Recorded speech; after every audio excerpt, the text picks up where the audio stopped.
this episode of Fuck This Old Truck, we're doing control arms today, because why not? Okay, so today I'm going to be doing a video of control arms on this 3500, because, you know, fuck this old truck, because that's all you ever do in these old trucks.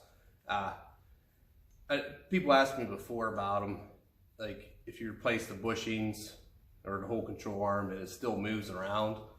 I just wanted to show what usually happens on these old trucks. A lot of trucks in general. I'll get under there and show you what I did, but it's good. I just replaced everything. Got new control arms, new bushings. Get yourself a good set. Like these are fully adjustable, you know, grease fittings, and they have different bushings or sleeves you can put in here for bigger bolts, which comes in handy. I'll show you why. So yeah, I'll get under there and show you usually what happens. Okay, so usually what happens here, you can see that hole, it's kind of oblong. So like in this case, the bushings weren't really that bad, but it was moving around a lot. I think I have a video of it moving. I'll try to put it in here.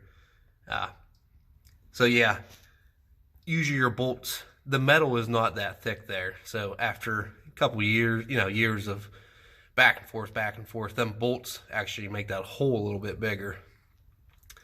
And so I'll show you what I did over here. I'm not done yet. So this is a 5/8 bolt. It fits in there pretty snug, so you want to get a bolt that's going to fit good. This washer fits that bolt really good, so I'm going to weld this washer to the frame here.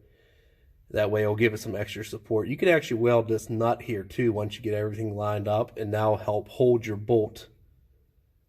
It'll hold the bolt to the nut, to the washer, to the frame. It'll keep everything from moving so much. And like I said, I didn't finish up, but same thing down there. It's the easiest way to fix it. You know, it'll last for a while. You can use better metal, you know, like I said, if you weld that nut on there, that's going to really help hold it. And you can do the same on the other side here. Just weld, put some weld around there. And if you got a long enough bolt, I mean, in this truck with this big lift, you got plenty of room. You could put another nut there too, and that would really help hold things. So yeah, that's usually what happens. Like I said, the bushings, she don't have any old control arms here. They weren't that bad, but it was still moving a good bit. Like I said, I think I have a video of it. I'll try to put it in at the end or something there. But it was moving a good bit, and it was just because them holes are all oblong. And another thing is too, when you do lift, you got to put these adjustable control arms on, because the factory ones, they weren't adjustable. So what you had down here was a cam that adjusted everything. So that hole in there, actually it's over here, let me show you. Kind of bad angle, but you can see that hole is meant to slide for adjustment.